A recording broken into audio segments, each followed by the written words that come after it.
के प्रति समर्पित है, इनकी भी जिम्मेदारियां हैं, लेकिन इन्होंने 1,46,000 परिवारों को प्रथम प्राथमिकता दी है। इसके बाद यहाँ इसके लिए जितने भी लोग यहाँ उपस्थित हैं, हम चाहेंगे एक बार जोरदार तालियों से गुड्डू भाई का स्वागत करेंगे और धन्यवाद देंगे कि इनका सहयोग अभी तो समाधान होगा, किस स्तर पे होगा हमें नहीं मालूम है। हो सकता है जो समाधान का स्तर हो उससे हम 100% संतुष्ट ना हो, फिर बचे हुए 10-15% के लिए हमें फिर से मेहनत की जाए। और हम तो वादा करते हैं कि आप जहां भी जिस स्थान पे जिस तरीके से संघर्ष करोगे, हमारा जो भी सहयोग होगा शारीरिक मानसिक आर्थिक, हम आपके साथ खड़े आपको मिलेंगे। कई बार हम सब ने किताबों में पढ़ा होगा, एक इंग्लिश का एक सेंटेंस है, no defeat is final until you stop trying. कोई भी हार अंतिम नहीं होती जब तक आप लड़ना बंद ना कर दें। तो ना हम अभी हारे हैं और ना ही हम जीते हैं, लेकिन हम लड़ाई में हैं। और निश्चित रूप से ये संघर्ष, इसका रिजल्ट, इसका जो परिणाम होगा वो गुड्डू भाई की मेहनत और इस मंच पर उपस्थित हमारी सभी बहनों का आशीर्वाद होगा। पहली बार हम देख रहे हैं लगातार 22 दिनों से हमारी बहनों का जो आशीर्वाद मिल रहा है, जो सहयोग मिल रहा है, इतना सहयोग कभी भी किसी भी धरना प्रदर्शन में नहीं मिला। जो मन से इन लोगों का सहयोग है, जो आत्मीयता के साथ संकल्प के साथ ये बैठी हैं कि अब हम यहाँ से परमानेंट होके जाएंगे, तो ये तय बात है कि अगर बहुत कुछ इस बार नहीं मिला तो बहुत कम भी नहीं मिलेगा। जैसा गुड्डू भाई को थोड़ी बहुत जानकारी है, अभी स्पष्ट रूप से इसलिए नहीं कहा जा रहा कि मुख्यमंत्री जी से मुलाकात के बाद ये आएंगे, यही बताएंगे, इसके बाद ही हम लोग यहाँ से जाएंगे। और बहुत कुछ तो बहुत सारे लोगों ने 20-22 दिनों में बता दिया है, लेकिन जो आप लोग सोशल मीडिया पे एक चीज देखते हैं, जो हमारे भाई हैं, 1 मिनट का समय लेंगे, सभी कहीं ना कहीं किसी ना किसी प्लेटफॉर्म पे जुड़े हुए हैं। कोई भी संगठन का, किसी भी संगठन का, अगर वो प्रदेश अध्यक्ष हो, प्रदेश महामंत्री हो, बड़े से बड़ा पदाधिकारी हो, अगर वो कोई मैसेज डालता है तो उसके नीचे एक आप लाइन लिखिए कि आदरणीय आपके द्वारा भेजा गया संदेश क्या ईश्वर को साक्षी मान के भेजा गया है या सिर्फ आप शिक्षा मित्रों को गुमराह कर रहे हो। आप उसे ईश्वर से जोड़ दीजिए, उसकी वास्तविकता को ईश्वर पे डाल दीजिए, तो ये जो फर्जी संदेश भेजे जा रहे हैं, जो भ्रामक खबरें चलाई जा रही हैं, उन पर विराम लगेगा। हमें नहीं कह रहे कि कौन किससे मिल रहा है, जिसकी जितनी हैसियत है वो उसी से मिल पाएगा। जिसकी निचले पायदान के अधिकारी से मिलने की हैसियत है वो निचले स्तर तक काम करेगा, जिसकी ऊपर के अधिकारी से मिलने की हैसियत है वो ऊपर से काम करेगा। लेकिन शिक्षा मित्रों के लिए एक लाइन बराबर आ रही है। जब हमारे बेसिक शिक्षा मंत्री ने कई बार कहा कि आपका समाधान माननीय मुख्यमंत्री जी करेंगे, अगर कोई व्यक्ति, कोई अधिकारी, कोई मंत्री आपको सीधा नहीं मना कर रहा कि हम नहीं करेंगे और वो ये कह रहा है कि हमारे स्तर का नहीं है, तो दिमाग का तो प्रयोग किया जा सकता ना। क्यों बार बार जाते हो उनके पास, क्यों जाके उन्हें परेशान करते हो? क्या चाहते हो? एक बार वो कह दें कि हम नहीं करेंगे। उन्होंने एक लाइन दी कि माननीय मुख्यमंत्री जी करेंगे, उस लाइन पे गुड्डू भाई ने काम किया। अगर ये कहा जाता कि बेसिक शिक्षा मंत्री के पास समाधान होता तो हम आज बेसिक शिक्षा मंत्री से मिलने का प्रयास करते हैं। जब सीधी सी लाइन है कि कहाँ से समाधान होना है, जिस प्लेटफॉर्म पे आपकी ट्रेन है वहीं जाओगे, तभी आपकी गाड़ी आएगी, उसी में बैठोगे। तो माननीय मुख्यमंत्री जी से मिलने का जो क्रम है वो लगातार चल रहा है।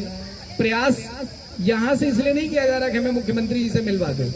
अब शासन और प्रशासन की जिम्मेदारी है कि शिक्षा मित्रों का समाधान माननीय मुख्यमंत्री जी के द्वारा है, तो इनको मुख्यमंत्री जी से ही मिलवाया जाएगा। और जो भी मांग पत्र होगा आप लोगों ने, सब लोगों ने सार्वजनिक कर लिया है।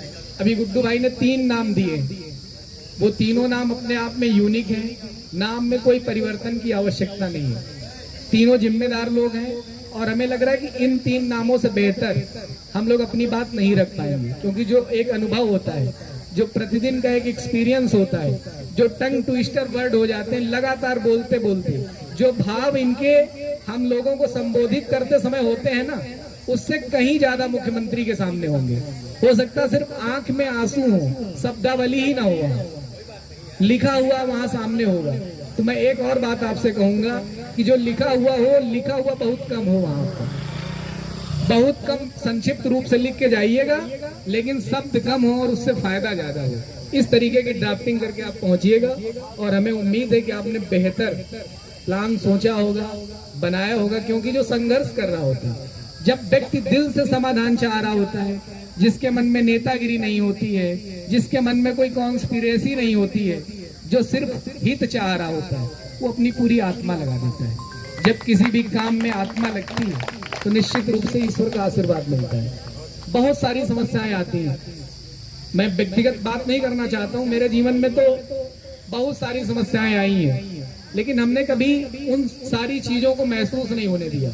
जो टारगेट है उसे करना है।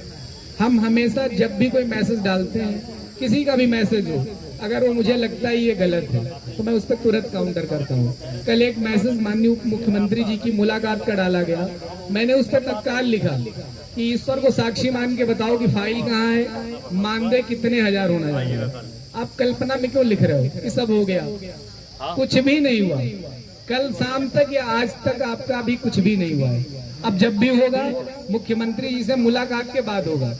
आपका समाधान 3 ही लोग कर सकते हैं, एक आपकी भाग्य, दूसरा उत्तर प्रदेश के मुख्यमंत्री, तीसरा केंद्रीय नेतृत्व।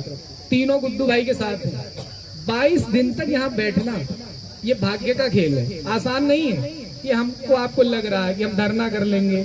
अभी आपको बताया जाए कि अपने ब्लॉक में एक मीटिंग कर लीजिए, 3 दिन बैठना है। खंड शिक्षा भी अधिकारी भी आपका होता है, बीआरसी के लोग भी आपके होते हैं, लेकिन वो 3 दिन आप संयमित रूप से नहीं बैठ सकते हो। राजधानी में बैठना, लगातार मीडिया को फेस करना, शासन के पक्ष में कहीं ना कहीं थोड़ा बहुत विपक्ष में भी हमारी आवाजें जाती हैं, लेकिन आज हमारी मजबूरी है या हमारी जिंदगी का एक यही आखिरी सहारा है या एक ही विकल्प है, इसलिए मेहनत करनी है। और जब तक ये व्यक्ति गेट से बाहर नहीं जाएगा समाधान लेकर के, तब तक हम लोग भी जाने वाले नहीं हैं।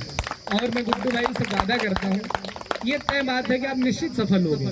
आपके साथ भाइयों के साथ जो बहनों का विशेष आशीर्वाद मिल रहा है, स्नेह मिल रहा है, ये आपकी मेहनत, आपकी ईमानदारी और आपके संघर्ष का परिणाम। इतनी आसानी से लोग किसी के साथ जुड़ते नहीं है।